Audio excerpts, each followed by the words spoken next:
So when it comes to any kind of depression or mental health issue, I think they're real, and I don't think there's anything wrong with having a mental health issue, either with yourself or with somebody that you love.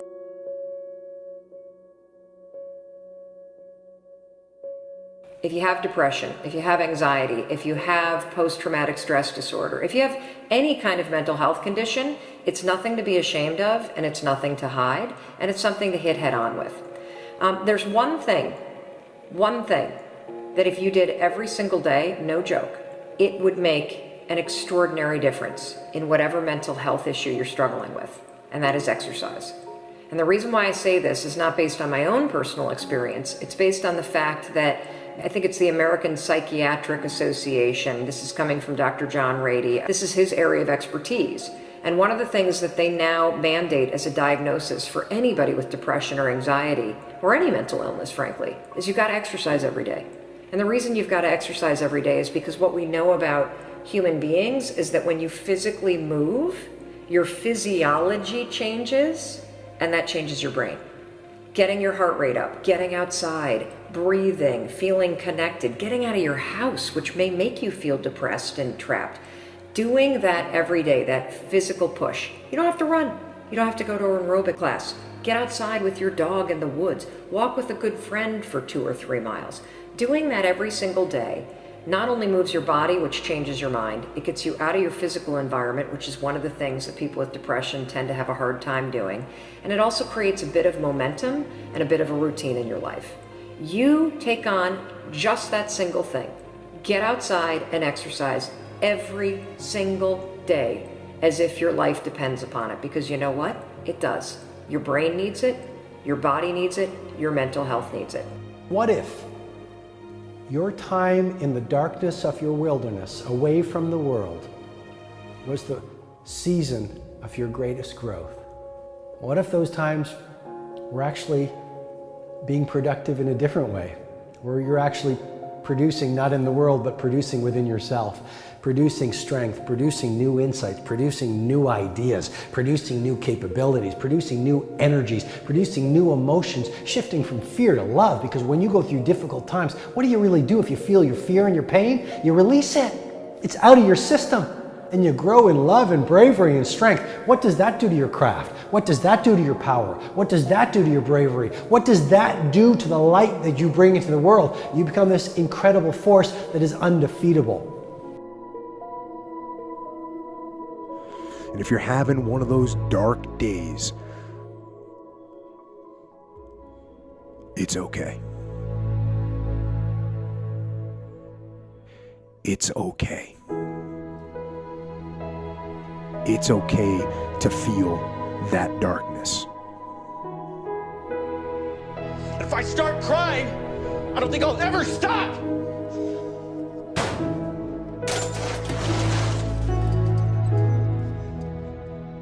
If you're going through a divorce right now, if you're going through a financial problem right now, if you're going through an illness right now, if you are going through any form of crisis right now, I know you might not even want to get out of bed in the morning. It might be that bad. Please remember this: crisis comes to serve the person who wants to use it as fuel. And you have a choice. You can be a victim and you can let it break you, or you can actually ask yourself, how can I use this time in darkness, which will not last, because you know this, dark times never last. The real question is, how can I leverage the pain? How can I leverage the darkness? How can I leverage the heartbreak so it grows me, so it makes me stronger, so it makes me wiser, so it allows me to tap into the greatest of virtues of humanity? Pain is always there because life is freaking painful, okay? But suffering is a choice. And if you've got in your mind that you think that people don't understand, that's okay. They don't. But you do. You know darkness. You know evil. But more important than that, you know good. You know light. And you know laughter and love better than anyone. I remember the past and I learn from it.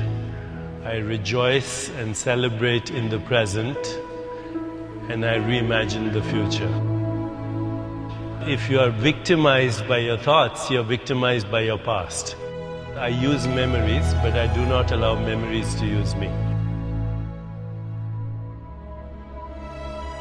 The first thing is to recognize that what's happening is not a punishment, that it's actually an opportunity. What most people do is pretend that it's not there, pretend that it doesn't exist, or try and do something to avoid feeling it. Please trust that it is leading you to something greater, and know that. Use your pain as an instrument for your greatest growth. So, embrace that darkness. And in those moments then, when you can actually just embrace it and accept it, 5 years from now and 10 years from now, when you look back on it, you'll see it as a pivotal moment in your development. Own it. Don't look away from it. Don't bury it in booze or in pills. Live your life. Embrace your life. With physical activity and with nature and with jujitsu and with sun and with laughter and guitar and good memories and creativity and discipline. Discipline yourself so you can free yourself and move forward into the future.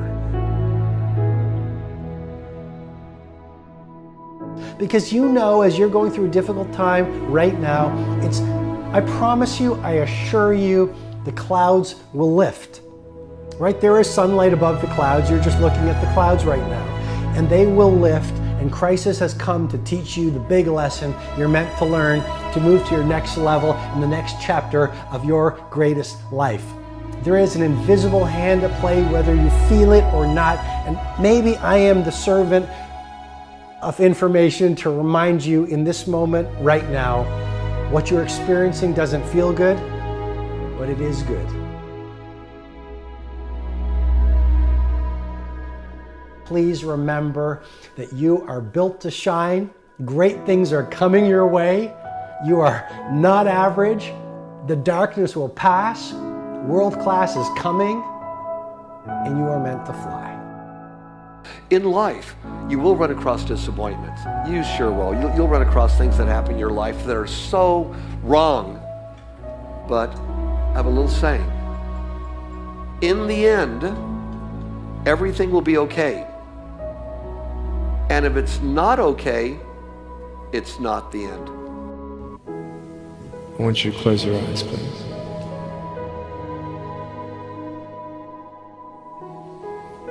I want to ask you, how are you? What heaviness are you carrying? I'm fine. What tears do you hold back? What pain, what fears are kept inside? People don't even look you in the eye. People ask you how you are and you say fine, but you're not fine, and they'll never know that. And you start believing the lies around you, saying that you're not good enough and no one's gonna want you and you'll never ever do anything good in your life. And the fear that we have is that we're gonna be alone. Because if they don't like you, then who will? If they don't accept you, then who will? And I started believing that I was not good enough. I started believing that I was a failure. That I'd never ever be somebody who people would like or people would accept. And these steps take you closer. That voice saying, you're not good enough, you're not good enough, you're not good enough. And all you need is one more step to fall. So you have a choice to know which step you're going to take today. There are some things in life that are out of your control that you can't change and you got to live with. The choice that we have though is either to give up or keep on going. I want to ask you, what are you going to believe? Are you going to believe in yourself? Are you going to believe everybody else's judgment on you? Are you going to believe people when they say that you're a failure? No one really likes you, no one really cares about you.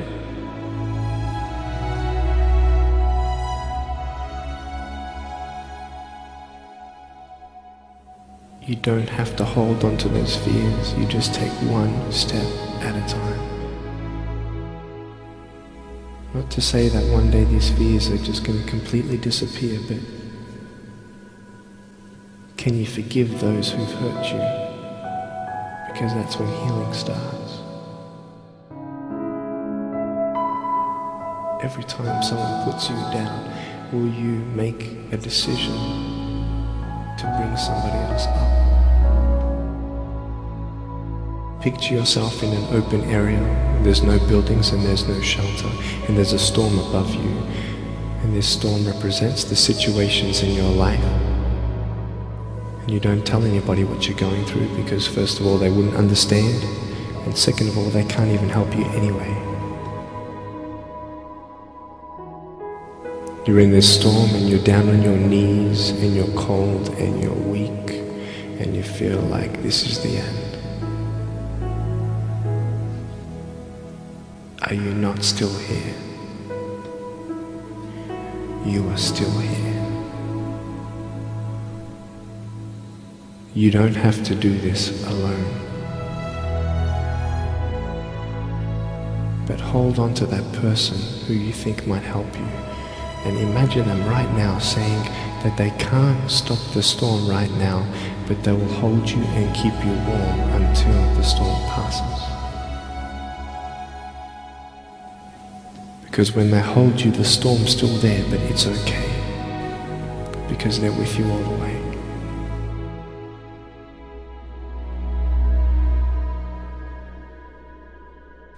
But I tell you, there are some times in life where you fall down and you feel like you don't have the strength to get back up.